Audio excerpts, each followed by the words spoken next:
I am Miss Ketki Parmanand, Assistant Professor in Physics from Maharaja Agrisane International College, Raipur, Chhattisgarh, gives an online lecture on the topic Field Effect Transistor. Field effect transistor जो topic है वो BSc final year class के paper 2 जो है उसकी unit 3 का topic है। Field effect transistor को अच्छे से समझने के लिए मैंने इसे कुछ सब टॉपिक में डिवाइड किया है। जैसे फर्स्ट इसका introduction, second field effect transistor की definition, then types, J FET. Actually J FET is one of the type of FET. Next construction of J FET, electric circuit for JFET, its working, characteristics curve, parameters, advantages, disadvantages, and last but very important part of any topic, its application. Next, introduction. The ordinary or bipolar transistor has two disadvantages. It has a low input impedance, and second one, it has a considerable high noise level. To overcome this problem, JFET, or generally known as FET, is introduced, which has a high input impedance and low noise level than ordinary transistor. Actually, JFET जो है या junction field effect transistor, वो दो disadvantage जो BJT के या bipolar junction transistor है उसको ओवरकम करता है. First is, in case of bipolar junction transistor there is a low input impedance. Impedance meaning क्या होती है इन जनरल हम समझने के लिए बोलें तो इम्पिडेंस मीन्स रेजिस्टेंस. किसी भी इलेक्ट्रिकल वेरिएबल लाइक करंट और वोल्टेज, उसके करंट की फ्लो में जो हिंदी में बोले तो जो बाधा होती है उसे हम रेजिस्टेंस कहते हैं. तो इन सिमिलर में if we are talking in general, that means resistance is nearly known as impedance. Okay, now bipolar junction transistor के केस में यह है कि उसका जो इनपुट इम्पिडेंस है वो लो होता है as compared to field effect transistor. और इसीलिए in the application of voltage amplifier हम बीजेटी को यूज़ नहीं कर सकते. लेकिन इसी चीज़ को ओवरकम कौन करता है? JFET या field effect transistor. Okay, next field effect transistor. Field effect transistor is voltage control device and it has a 3 terminal: source, gate and drain. यहाँ पे एक सर्किट सिंबल शो हो रहा है. ये रिप्रेजेंट करता है जब भी हमें फील्ड इफेक्ट ट्रांजिस्टर के लिए एक सर्किट सिंबल लेना है तो उसको हम इस तरीके से रिप्रेजेंट करते हैं. यहाँ जैसे कि दिख रहा है कि ये एक टर्मिनल है जिसको हम कहते हैं सोर्स, ये कहलाता है गेट और इसे कहते हैं ड्रेन. जैसे कि हम जानते हैं इन केस ऑफ बीजेटी में भी हम इसी तरीके का डायग्राम यूज़ करते हैं लाइक दिस, जिसमें हम कहते हैं एक टर्मिनल होता है बेस, एक होता है एमीटर और एक होता है collector. Okay, in a similar way here collector is equivalent to drain, emitter is equivalent to source and base is equivalent to gate. Okay, next, types of field effect transistor. Actually this flow chart gives the whole types or in the general types of transistor. So basically transistor is of two types: BJT means bipolar junction transistor. Then bipolar junction transistor is divided in NPN transistor and PNP transistor. Another type is field effect transistor. Field effect transistor is again divided in two categories: junction field effect transistor and metal oxide semiconductor field effect transistor, which is generally known as MOSFET. In general, we can call this as MOSFET. Now, junction field effect transistor has only one type of mode of operation, which is known as depletion mode. Depletion mode, in a similar way, MOSFET is again divided in two categories: depletion mode and enhancement mode. Now, there is one question that what do you mean by or what do you understand by depletion mode and enhancement mode. तो depletion mode का मतलब ये होता है कि जैसे हमने अभी उसके सर्किट सिंबल में देखा फैट के कि वहाँ 3 टर्मिनल है, गेट, सोर्स और ड्रेन. तो जब भी गेट टू सोर्स वोल्टेज 0 होगा बट फैट जो है वो ऑन केस में है, तो इस टाइप के मोड को हम कहते हैं कौन सा मोड, डिप्लेशन मोड. बट जब और इसी का opposite case when VGS is 0 but field effect transistor और this device is in off state, then this type of mode is known as enhancement mode. Okay, next, then depletion mode is again divided in two category, N channel, P channel. In similar way, depletion mode for MOSFET is divided in two category, N channel, P channel, and enhancement mode is also divided in N channel and P channel. Actually, N channel, P channel is categorized on the basis of type of semiconducting material. Okay, now next, junction field effect transistor. Junction field effect transistor is a 3-terminal device in which current is controlled by only one type of charge carrier, either hole or electron.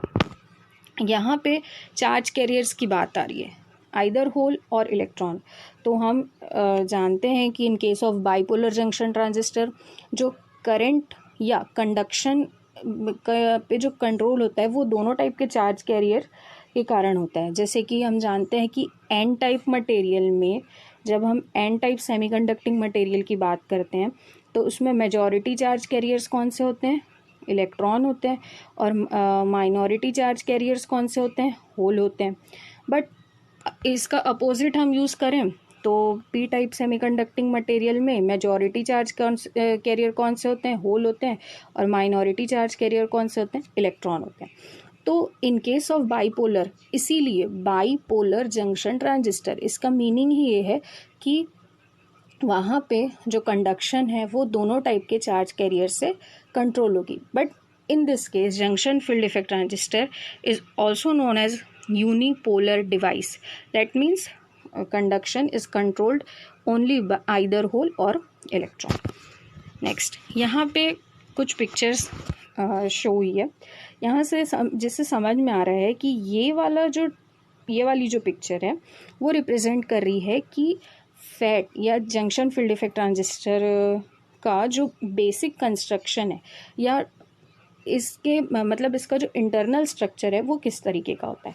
और ये वाली जो picture है वो show कर रही है कि जब भी हम किसी जंक्शन फील्ड इफेक्ट ट्रांजिस्टर को प्रैक्टिकल इम्प्लीमेंटेशन के लिए यूज़ करें तो उसको वो किस तरीके से दिखता है. Okay, next, construction of J fat. So J fat जो है वो जे फैट में 3 टाइप के टर्मिनल होते हैं जैसे कि हमने पहले भी पढ़ा. बट इसको अच्छे से समझने के लिए ये डायग्राम से बहुत अच्छे से क्लियर हो जाएगा कि इसका इंटरनल स्ट्रक्चर या बोलें उसका बेसिक कंस्ट्रक्शन किस तरीके का होता है. जैसे यहाँ 2 टाइप के जे फैट दिख रहे हैं, एक है एन चैनल और दूसरा है पी चैनल. अब यहाँ पे ये जो टर्मिनल है इसे क्या कहते हैं, S for source, G for gate and D for drain. Okay, so now जब हम बात करेंगे कि यहाँ पे इसका बेसिक कंस्ट्रक्शन किस तरीके का होगा ये हमें समझना है. तो इसके लिए ये जो सबस्ट्रेट लिया गया एन चैनल बनाने के लिए हम एन टाइप सेमीकंडक्टिंग मटेरियल का सबस्ट्रेट लेंगे जिसमें पी टाइप मटेरियल की हैवी डोपिंग करेंगे इस तरीके से side by side. Okay, P type material की किस तरीके की डोपिंग होना चाहिए, heavy doping, P plus means heavily doped. अब जब यहाँ पी टाइप मटेरियल की हैवी डोपिंग करेंगे इसका मतलब यहाँ पे इस जगह पे क्या फॉर्म हो रहा है, जंक्शन. यहाँ पे एक पीएन जंक्शन फॉर्म हो रहा है और यहाँ पे एक पीएन जंक्शन फॉर्म हो रहा है. ओके, तो और यहाँ पे ये जो ब्लैक कलर से ये क्या रिप्रेजेंट कर रहा है कि जब हम जानते हैं किसी भी इलेक्ट्रॉनिक डिवाइस के लिए जो टर्मिनल बनते हैं, जैसे कि हम बात करेंगे ये टर्मिनल कौन सा होगा, मेटल का बना होगा, ये टर्मिनल को किसका बना होगा, मेटल का बना होगा। तो इस मेटल को, इस पूरे जो बेसिक मटेरियल है हमारा, जो बेसिक डिवाइस है, उससे हमें क्या करना होता है, इंसुलेट करना होता है। तो इसीलिए ये वाला जो मटेरियल है वो कैसा है, इंसुलेटिंग मटेरियल है। Okay, in a similar way P channel है, पी टाइप मटेरियल का सबस्ट्रेट लेंगे और एन टाइप मटेरियल की क्या करेंगे, हैवी डोपिंग करेंगे। Okay, so these are all about basic construction of junction field effect transistor. Next, ये तो हम समझ चुके हैं एन चैनल जेफेट और पी चैनल जेफेट किस तरीके का होता है। Next, electrical biasing for junction field effect transistor. किसी भी इलेक्ट्रॉनिक डिवाइस को जब हमें वोल्ट मीटर से या एमीटर से कनेक्ट करना है, या हम सिंपल लैंग्वेज में कहें कि हमें उसको एज एन मतलब उसका एप्लीकेशन क्या है उस डिवाइस से, हमें जब कुछ उसकी वर्किंग करानी है तो हमें उसे एक्सटर्नल इलेक्ट्रिकल सर्किट में किस तरीके से कनेक्ट करना है, ये कहलाती है इलेक्ट्रिकल बाइसिंग। जैसे कि हम इन केस ऑफ ट्रांजिस्टर भी जानते हैं कि एक होती है फॉरवर्ड बाइसिंग और एक होती है रिवर्स बाइसिंग। तो फॉरवर्ड बाइसिंग हम किसको कहते हैं, जब पी टाइप मटेरियल जो है वो पॉजिटिव टर्मिनल ऑफ बैटरी से कनेक्ट हो और N type material negative terminal of battery से कनेक्ट हो। इसका अपोजिट, जब पी टाइप मटेरियल नेगेटिव से कनेक्ट हो और एन टाइप मटेरियल पॉजिटिव से कनेक्ट हो, तो इस टाइप की बाइसिंग को हम क्या बोलते हैं, रिवर्स बाइसिंग, और इस टाइप की बाइसिंग को हम क्या बोलते हैं, फॉरवर्ड बाइसिंग।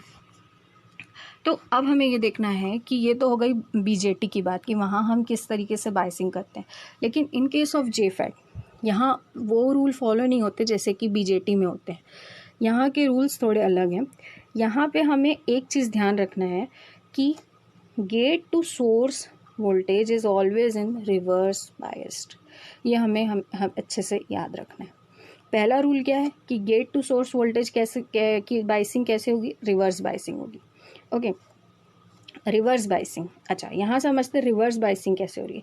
जब हम एन चैनल जेफेट की बात करें, एन चैनल जेफेट का मतलब ये है कि जो सोर्स टर्मिनल है वो कौन से मटेरियल का बना होगा, ऑब्वियसली है कि वो ऑब्वियस सी बात है एन टाइप मटेरियल का, और गेट टर्मिनल जो होगा वो कौन से मटेरियल का बना होगा, पी टाइप मटेरियल का बना होगा।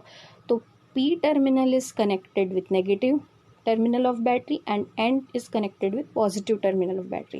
So VGS is now in reverse biased. Okay, next thing कि VDS की बाइसिंग किस तरीके की होगी, मतलब ड्रेन टू सोर्स जो कनेक्शन है वो किस तरीके का होगा।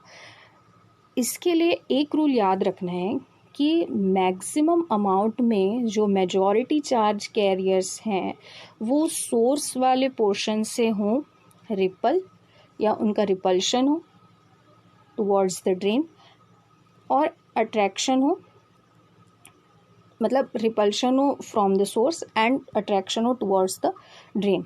ये सिंपल सा रूल याद रखेंगे तो ये इलेक्ट्रिकल बाइसिंग रटने की ज़रूरत नहीं है। तो सोर्स जो है वो भी एन टाइप मटेरियल का बना हुआ है, ड्रेन जो है वो भी एन टाइप मटेरियल का बना हुआ है। तो सोर्स को हमने किससे कनेक्ट कर दिया, नेगेटिव से, बिकॉज हमें इलेक्ट्रॉन का यहाँ से क्या चाहिए, रिपल्शन चाहिए, और ड्रेन को हमने किससे कनेक्ट कर दिया, पॉजिटिव टर्मिनल ऑफ बैटरी से, बिकॉज हमें यहाँ इलेक्ट्रॉन का क्या चाहिए, अट्रैक्शन चाहिए। तो ये सिंपल रूल है biasing. Okay, next, in a similar way P channel. अब पी चैनल जो है, पी चैनल जेफेट में सोर्स जो होगा वो बना होगा पी मटेरियल का, और गेट जो बना होगा वो होगा एन मटेरियल का। तो हमें इसकी बाइसिंग किस तरीके की करनी है, रिवर्स बाइसिंग। तो P type N type material जो है उसको पॉजिटिव टर्मिनल ऑफ बैटरी से कनेक्ट कर दिए, और पी टाइप मटेरियल जो है उसको नेगेटिव टर्मिनल ऑफ बैटरी से कनेक्ट कर दिए। तो VGS किस में हो गया, रिवर्स बाइसिंग में हो गया। सेकेंड, यहाँ से फिर वही है कि holes, because in case of P channel JFET now majority charge carriers is hole, तो होल का रिपल्शन कहाँ से होना चाहिए, सोर्स से होना चाहिए, और ड्रेन में क्या होना चाहिए, होल्स का अट्रैक्शन होना चाहिए। तो इसीलिए हमने ड्रेन टर्मिनल को किससे कनेक्ट किया, नेगेटिव टर्मिनल ऑफ बैटरी, और सोर्स टर्मिनल को किससे कनेक्ट किया, positive terminal of battery. Okay, तो these are all about electrical biasing of JFET. Next, the very important sub topic, working of JFET, कि junction field effect transistor की अभी जैसे हमने बाइसिंग देखी, तो एक्चुअली बाइसिंग और वर्किंग दोनों एक दूसरे के कॉम्प्लीमेंट है, कि जब तक हमें बाइसिंग नहीं समझ में आएगी तब हमें वर्किंग नहीं समझ में आएगी। ओके, तो वर्किंग ऑफ JFET में ये वर्किंग ऑफ JFET भी हमने डिफरेंट केसेस में डिवाइड किया हुआ है। जैसे फर्स्ट ये है कि initially when VGS means subscript में GS है, means gate to source voltage, और VDS means drain to source voltage. Terminology भी क्लियर होनी चाहिए। और यहाँ एक और टर्म यूज होता है ID means drain current. Okay, so initially when VGS is 0 volt, VDS is 0 volt, then only depletion region are formed at the PN junction. Okay, इन सारी वर्किंग को हम और अच्छे से डायग्राम के थ्रू समझ सकते हैं। जैसे यहाँ पे वर्किंग क्लियर है इनिशियल लेवल पे, when VGS is 0 volt and VDS is VGS is 0 volt and VDS is also 0 volt, then जैसे ये N चैनल दिख रहा है, तो यहाँ से क्या दिख रहा है हमें कि जो इलेक्ट्रॉन है वो सोर्स टू ड्रेन मूव कर रहे हैं, और यहाँ जो PN जंक्शन फॉर्म हुआ है यहाँ पे डिप्लेशन रीजन फॉर्म हो गया है, because this is in reverse biasing. Okay, तो ये एकदम इनिशियल लेवल पे है। और इन सिमिलर वे होल्स जो है वो फ्लो हो रहे हैं through P channel. Next case is when VGS is 0 volt but VDS is varies from 0 to VP. Now question is what is VP? VP is known as pinch off voltage. इसको हम क्या कहते हैं, pinch off voltage कहते हैं। तो when VGS is 0 volt and VDS is positive, a decreasing reverse bias potential is applied across PN junction from drain to source, resulting in wide depletion at drain and which goes towards source. The second point is due to VDS current flows, drain and source currents are equal. Next point is charge flow is uninhibited and is limited by resistance of N channel between drain and source. Okay, ये सारी जो चीज़ें हैं इसे हम diagram के through समझने की कोशिश करते हैं।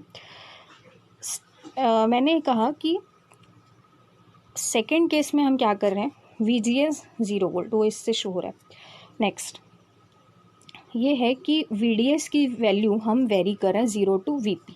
तो यहाँ ये जो वेरिएबल बैटरी है उससे भी ये क्लियर हो रहा है कि VDS की वैल्यू हम 0 to VP वेरी करें। ओके, अब यहाँ क्या हो रहा है, जब हमने VDS की वैल्यू वेरी करना शुरू किया तो यहाँ हम क्या देख रहे हैं कि N चैनल में जो ड्रेन टर्मिनल है वो कौन से बैटरी के कौन से टर्मिनल से कनेक्टेड है, पॉजिटिव टर्मिनल से कनेक्टेड है। इसका मतलब N terminal is connected with positive terminal. Okay, और जब हम इसकी बात करेंगे PN जंक्शन की, तो यहाँ हम क्या देख रहे हैं कि जो डिप्लेशन लेयर की विड्थ है वो टुवर्ड्स द ड्रेन, वो क्या है, उसका अमाउंट क्या है, ज़्यादा है, और सोर्स की तरफ जो विड्थ है वो उसकी वैल्यू क्या है, कम है। तो ये क्यों हो रहा है, बिकॉज यहाँ हम देख रहे हैं VGS 0 volt तो है, बट यहाँ पे जो N टाइप मटेरियल है वो किससे कनेक्टेड है, नेगेटिव से कनेक्टेड है। ओके, तो यहाँ का जो PN जंक्शन है इस तरफ का वो कैसे है, एज फॉरवर्ड बायस। ओके, और यहाँ का जो इस तरफ से है, तो मतलब जो ड्रेन की तरफ का है वो कौन सी बायसिंग में हो चुका है, रिवर्स बायस में। और इसीलिए जो ड्रेन की तरफ जो है वो डिप्लेशन लेयर की जो विड्थ है वो क्या हो जाती है, इंक्रीज होती है, जबकि सोर्स की तरफ जो है वो डिप्लेशन लेयर की विड्थ क्या होती है, कम होती है। इस केस को एकदम क्लियर समझना है कि डिप्लेशन लेयर की विड्थ, डिप्लेशन लेयर मतलब जहाँ पीएन जंक्शन फॉर्म हो रहा है वहाँ पे डिप्लेशन लेयर फॉर्म हो रहा है, और जहाँ पीएन जंक्शन फॉर्म हो रहा है वहाँ डिप्लेशन लेयर फॉर्म होगा। लेकिन ड्रेन की तरफ क्या होगी, उसकी विड्थ ज़्यादा होगी, जबकि सोर्स की तरफ कम होगी। Okay, now next, when VGS is 0 and VDS is VP, with initial increase of VDS from 0 to VP, ID increases linearly. Okay, further increase of VDS results in channel width reduction due to depletion widening, causing slowdown in increased of ID. As VDS is equal to VP, it appears that two depletion regions touch each other and ID is equal to IDSS. ये सारी चीज़ों को भी हम diagram से और अच्छे से समझ सकते हैं। जैसे कि हम देख रहे हैं कि अब क्या हो गया, VDS इज इक्वल टू हो गया VP, VP means pinch of voltage. Okay, तो यहाँ पे क्या हुआ, डिप्लेशन लेयर की विड्थ, जैसे हमने VDS की वैल्यू इंक्रीज करते गए, ड्रेन की तरफ क्या हुआ, रिवर्स बाइसिंग बढ़ती गई और डिप्लेशन लेयर की विड्थ बढ़ती गई। एक टाइम ऐसा आया किसी पर्टिकुलर वोल्टेज VP के लिए, VDS is equal to VP के लिए, कि जो डिप्लेशन लेयर की विड्थ है दोनों तरफ के पीएन जंक्शन की, वो क्या हो गई, वो एक दूसरे को क्या करने लगी, टच करने लगी, जिससे कि करंट का फ्लो क्या हो गया, रुक गया। ओके, तो इस कंडीशन को क्या बोलते हैं, सैचुरेशन रीजन, जिसको हम आगे कैरेक्टरिस्टिक कर्व में और अच्छे से समझेंगे। तो दो वर्किंग है JFET की, first when VGS is 0 and VDS is increased from 0 to VP, and second when VGS is 0 but VDS is equal to VP. Okay, next, when VGS is negative and VDS is positive, negative VGS results in similar curve with reduced VP and saturation. Pinch of voltage drop in parabolic manner as VGS goes more negative. At VGS is equal to minus VP, JFET will be off. For VDS greater than VDS max, breakdown occurs. इसका मतलब यह है कि जब हम VGS की value और अब नेगेटिव करते जाएंगे, इसका मतलब कम करते जाएंगे, इस नेगेटिव मीन्स उसकी वैल्यू कम करना है हमें, है ना, और VDS की वैल्यू क्या करेंगे, इंक्रीज करते जाएंगे। ओके, तो जो सैचुरेशन रीजन है, जो आगे हम कैरेक्टरिस्टिक कर्व में और इसे समझेंगे, वो उस सैचुरेशन रीजन को ही मेंटेन किया रहेगा। कब तक, जब VDS की वैल्यू VDS मैक्स तक ना पहुंच जाए, और उसके बाद क्या होगा, एवलांची ब्रेकडाउन वहाँ पे होगा। Okay, next, now the next important sub topic is characteristics of JFET। हम जानते हैं कोई भी इलेक्ट्रॉनिक डिवाइस है, जैसे कि PN junction diode, light emitting diode, transistor, NPN transistor, PNP transistor, हर एक इलेक्ट्रॉनिक डिवाइस की अपनी एक कैरेक्टरिस्टिक्स प्रॉपर्टी होती है, जिसे हम ग्राफ के थ्रू समझते हैं, है ना। तो उसी तरीके से JFET जो है उसके भी दो टाइप के कैरेक्टरिस्टिक्स हैं, एक आउटपुट कैरेक्टरिस्टिक्स और एक है ट्रांसफ़र। इलेक्ट्रिकल बाइसिंग हमने समझी इसके पहले JFET की। अब हमें समझना है कि जब हमें आउटपुट कैरेक्टरिस्टिक कर्व या ट्रांसफ़र कैरेक्टरिस्टिक कर्व ड्रॉ करने हैं JFET के लिए, तब हम किस तरीके से JFET को वोल्ट मीटर और एमीटर के साथ कनेक्ट करेंगे। ओके, तो यहाँ दिख रहा है कि वोल्ट मीटर किस में कनेक्ट है, पैरेलल में, ठीक है, V1 V2 मिली एमीटर। अब बेसिक ये समझना है कि वोल्ट मीटर किसी भी सर्किट में हमेशा कैसे कनेक्ट होता है, पैरेलल में कनेक्ट होता है, और एमीटर किस में कनेक्ट होता है, सीरीज में कनेक्ट होता है। ओके, तो VGS कैसी बाइसिंग होना चाहिए, रिवर्स बाइसिंग होना चाहिए। तो VGS जब रिवर्स बाइसिंग होना चाहिए तो इसका मतलब गेट जो है वो कैसे कनेक्ट होना चाहिए? थ्रू रियोस्टेट, बिकॉज यहाँ पे हर एक कंपोनेंट की मीनिंग है। जैसे ये जो रियोस्टेट यूज़ हुआ है वो इसलिए यूज़ हुआ है ताकि ये जो क्योंकि इलेक्ट्रॉनिक डिवाइस जो है वो बहुत कम वोल्टेज में वर्क करती हैं, और ताकि ये ख़राब ना हो जाए इसीलिए हम इसे थ्रू रेजिस्टेंस ही बैटरी से कनेक्ट करते हैं। ओके, नाउ गेट टर्मिनल यहाँ से दिख रहे हैं किससे कनेक्ट है? नेगेटिव से। और सोर्स टर्मिनल किससे कनेक्ट है? बैटरी के पॉजिटिव टर्मिनल से। बिकॉज ये एन चैनल जे फेट है तो इसका मतलब ये किस टाइप की बाइसिंग हो गई? रिवर्स बाइसिंग हो गई। सिमिलर वे सोर्स टर्मिनल किससे कनेक्ट है? नेगेटिव से। और ड्रेन टर्मिनल किससे कनेक्ट है? पॉजिटिव से। ओके, एक चीज़ बस ध्यान रखना है कि जैसा कनेक्शन नेगेटिव पॉजिटिव का बैटरी का होता है उसी तरीके से हमें कैसे कनेक्ट करना है? वोल्ट मीटर को कनेक्ट करना है। और यहाँ भी उसी तरीके से जैसे बैटरी के पॉजिटिव नेगेटिव टर्मिनल कनेक्टेड होते हैं उसी वे में हमें वोल्ट मीटर भी कनेक्ट करना है to draw output characteristic curve. Okay, next output characteristic curve for JFET. अब हमें जेफेट के आउटपुट कैरेक्टरिस्टिक कर्व की स्टडी करनी है। ये देखना है कि इसका जो कैरेक्टरिस्टिक कर्व है वो किस तरीके का हमें मिलता है। तो आउटपुट कैरेक्टरिस्टिक कर्व क्या होता है? At constant VGS gate to source voltage graph drawn between drain to source voltage versus ID is called output characteristic. मतलब कांस्टेंट VGS पे VGS की वैल्यू क्या रखेंगे? हम कांस्टेंट रखेंगे। और वेरी किसको करेंगे? VDS, मतलब गेट टू सोर्स वोल्टेज जैसे 1 वोल्ट पे 2 वोल्ट पे इस तरीके से कांस्टेंट रखेंगे। और VDS मतलब ड्रेन टू सोर्स वोल्टेज और ड्रेन करंट के बीच क्या ड्रॉ करेंगे? Characteristic curve. तो हमें 3 टाइप के रीजन मिलेंगे, एक ohmic region, saturation region and breakdown region, जो हम आगे ग्राफ में देखेंगे। जैसे कि यहाँ पे शो हो रहा है, यहाँ दिख रहा है, यहाँ पे ट्रांसफ़र कैरेक्टरिस्टिक और आउटपुट कैरेक्टरिस्टिक दोनों को कंबाइन करके एक्सप्लेन किया गया है। जैसे ये जो स्टार्टिंग का पॉइंट है ये किसको रिप्रेजेंट कर रहा है? Ohmic region. मतलब जब initially when VDS is directly proportional to ID, तो इस रीजन को क्या बोलेंगे हम? ओमिक रीजन बोलेंगे। इस पर्टिकुलर रीजन में जो डिवाइस है, जो जंक्शन फील्ड इफेक्ट ट्रांजिस्टर है, वो किस तरीके से बिहेव करता है? As a resistor. ओके, ये हमें अच्छे से ध्यान रखना है, इसीलिए हम इसे कौन सा रीजन बोल रहे हैं? ओमिक रीजन बोल रहे हैं। ठीक है, नेक्स्ट कौन सा रीजन दिख रहा है? पिंच ऑफ रीजन या सैचुरेशन रीजन भी इसे हम बोलते हैं। इसका मतलब ये है कि हम VDS की वैल्यू इंक्रीज करते जा रहे हैं, बट VDS की वैल्यू इंक्रीज करने से ID की वैल्यू इंक्रीज नहीं हो रही है। वो कैसी हो गई है?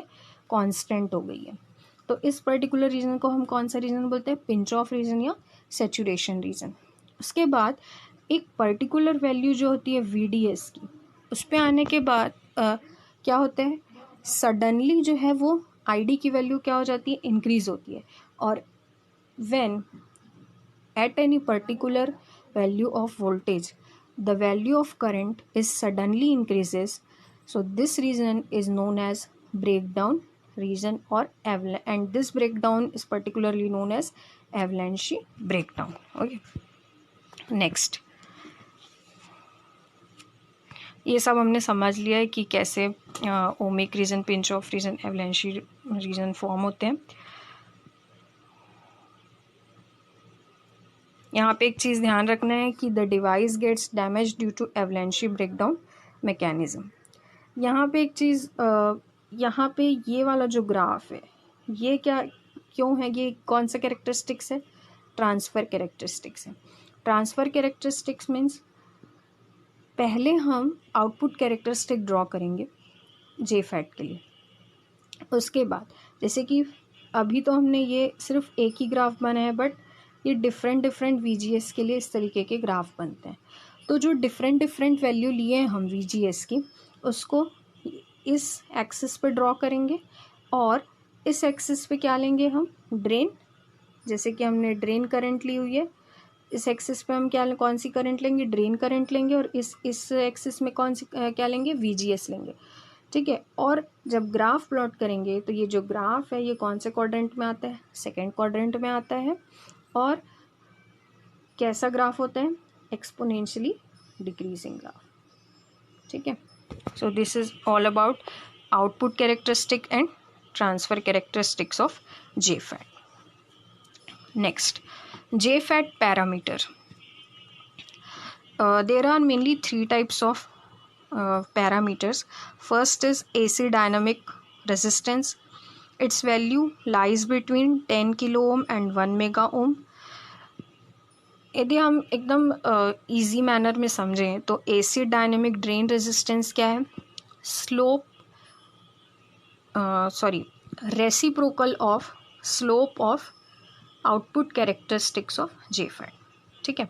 इसका मतलब जब हम आउटपुट कैरेक्टरिस्टिक पहले ड्रॉ करेंगे, उस कैरेक्टरिस्टिक का स्लोप फाइंड करेंगे। स्लोप क्या होगा, हम जानते हैं स्लोप क्या होता है, जब हम ग्राफ प्लॉट करते हैं यहाँ y एक्सिस में, यहाँ x एक्सिस में, तो जब हम स्लोप लेते हैं तो क्या होता है, dy/dx, ओके, यही होता है स्लोप।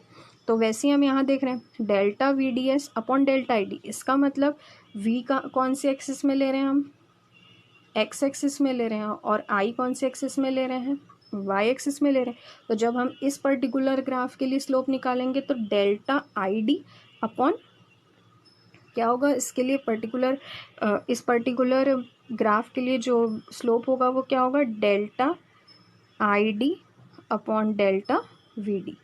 तो इसका मतलब जो AC डायनेमिक ड्रेन रेजिस्टेंस है वो इस पर्टिकुलर स्लोप का क्या होता है, रेसिप्रोकल होता है, ठीक है। Next is DC dynamic resistance. जब हम एक पर्टिकुलर कर्व के लिए निकालेंगे, मतलब पूरे डिफरेंट कर्व्स के लिए ना लेके सिर्फ एक पर्टिकुलर कर्व के लिए निकालेंगे, तो उससे हम क्या कहेंगे, DC dynamic resistance. Next, mutual और trans conductance. Its unit is ohm inverse और mho, and it is of the order of 3 millimho. Simply, it is a reciprocal of AC drain dynamic resistance. Okay, so this is all about parameters of JFET. Now, advantages of JFET. So first is its input impedance is very high, so the current drawn by the gate is quite negligible. Second is the noise level is very low. Third is its power gain is very high. And fourth one is it is smaller in size, and it has efficiency and longer life.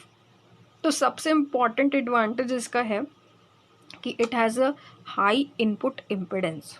Okay, input impedance क्या होता है, high.